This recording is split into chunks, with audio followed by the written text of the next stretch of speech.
اس آیت قرآنی کے مصداق میں کل نفس ذائقۃ الموت کے مصداق آپ حضرت کے آنسو کے چند قطرے اور مرض الوصال کے متعلق سماعت فرمائے۔ آہ وہ رحمت کا سایہ اٹھ گیا، انا للہ و انا الیہ راجعون۔ خلاق ارض و سما رب العالمین کا یہ قانون روز اجل سے جاری ہے کہ جو اس دنیا میں آیا ہے اسے ایک دن یہاں سے رخصت ہونا ہے۔ ارشاد ربانی ہے کل نفس ذائقۃ الموت، ہر جاندار کو موت کا مزہ چکھنا ہے۔ آدم علیہ السلام سے تخلیق انسانی کا آغاز ہوتا ہے، پھر انہی کی اولاد میں حابیل و قابیل کا واقعہ پیش آتا ہے۔ قابیل نے اپنے بھائی حابیل کے ساتھ ظالمانہ رویہ اختیار کیا اور موقع پا کر انہیں موت کی آغوش میں سلا دیا۔ زمین پر یہ پہلی موت تھی جو پس ماندگان پر مصائب و آلام کے پہاڑ کے مثل کوہ گراں کے ٹوٹ پڑے، مگر اب کیا چارہ ہے، جو ہونے والا تھا ہو کر رہ گیا۔ کسی نے کیا خوب کہا ہے، لائی حیات آئے قضا لے چلی چلے، لائی حیات آئے قضا لے چلی چلے، اپنی خوشی سے نہ آئے نہ اپنی خوشی سے چلے۔ یہ نظام فطرت ہے کہ حیات و موت کی کشمکش میں خلائق ارض و سما رب العالمین کی عظیم قدرت اور بلندی و بالا حکمت کار فرما ہے۔ ارشاد ربانی ہے الذی خلق الموت والحیات لیبلوکم ایکم احسن عملا، وہ جس نے موت اور حیات کو پیدا کیا تاکہ وہ تمہیں آزمائے کہ تم میں عمل کے اعتبار سے سب سے زیادہ اچھا کون ہے۔ یعنی اللہ عز و جل کا اطاعت شعار بندہ اخلاص کا پیکر اور مطیع و فرما بردار کون ہے، جنہیں حیات کی خوشگواری نصیب ہوئی، زندگانی کے مزے ملے، مناظر قدرت کے نظارے سے آنکھیں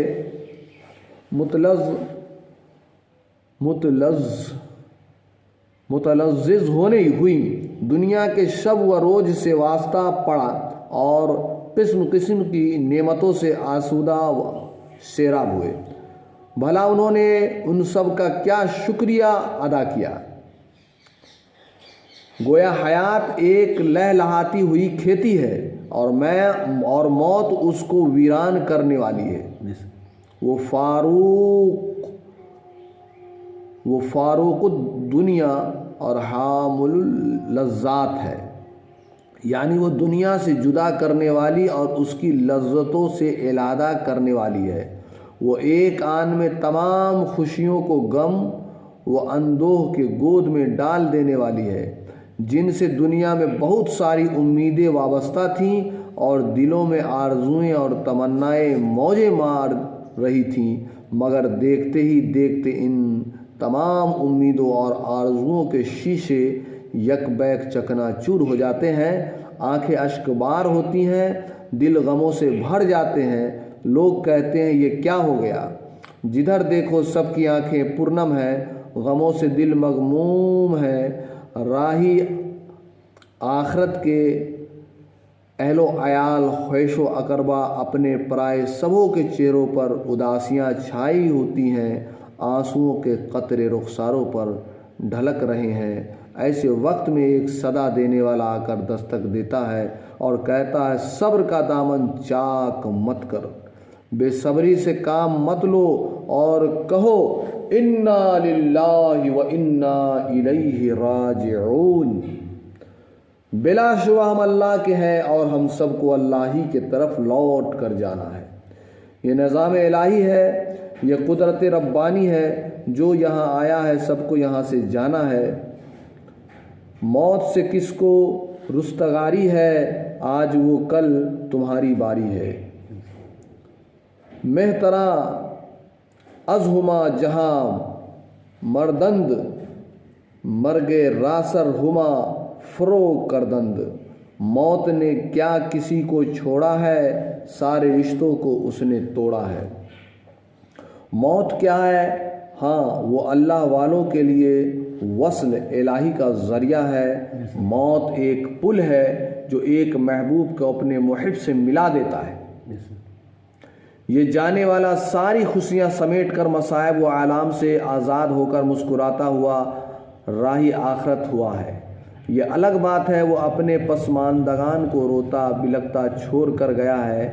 آج ہم سب انہی کے بارگاہ میں خراج عقیدت پیش کرنے کے لیے آئے ہیں جن کی شخصیت ایک عظیم شخصیت تھی۔ وہ عالم ربانی اور طبیب روحانی بھی تھا۔ وہ ولایت کا تاجدار اور شرافت و بزرگی میں ذی وقار بھی تھا۔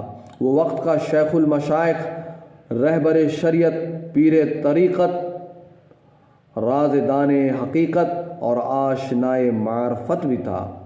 وہ اپنی خانقاہ قادریہ، عبدالیہ، سلیمانیہ، رشیدیہ، میاں محلہ، پرانا شہر، داؤد نگر، ضلع اورنگ آباد کا صاحب سجادہ بھی تھا، جنہوں نے پورے 42 سال 11 مہینے 23 دن تک مسند سجادگی کو رونق بخشتا اور حسن و خوبی کے ساتھ منصب سجادگی کے جملہ امور کو تاحین حیات انجام دیا۔ سبحان اللہ۔ جنہیں دنیا پیر طریقت حضرت علامہ مولانا سید حماد احمد صابر قادری رزاقی کے نام سے جانتی پہچانتی ہے۔ یہ وہ ہستی تھی جن کا شمار اولیاء وقت میں تھا۔ وہ علماء صلحہ ان کو قدر کی نگاہ سے دیکھتے تھے، جن کا یہ سایہ رحمت کا سایہ تھا کہ یکایک مصائب و آلام اور امراض مہلکہ کے ایسے شدید ترین حملے ہوئے اور بعد سموم کے جھونکے اس طرح اپنی لپیٹ میں لیے کہ روح بہ صحت نہ ہو سکے۔ یہاں تک کہ 18 ربیع الثانی 1433 ہجری مطابق 11 مارچ 2012 عیسوی بروز دوشنبہ وقت صبح صادق ٹھیک 4:10 پر دائی الی الحق کو لبیک کہتے ہوئے ہمیشہ کے لیے اپنی آنکھیں موند لیں اور اپنے مولا سے جا ملے۔ انا للہ و انا الیہ راجعون۔ وہ آج وہ بظاہر ہم میں موجود نہیں، ہماری آنکھیں انہیں دیکھنے کو ترس رہی ہیں اور دلوں میں صدمات کے طوفان برپا ہیں۔ وہ عظیم ہستی جو عظیم شخصیت کی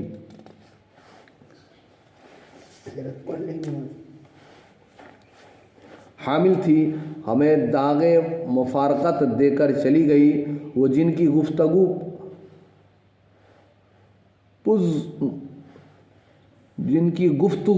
گفتگویں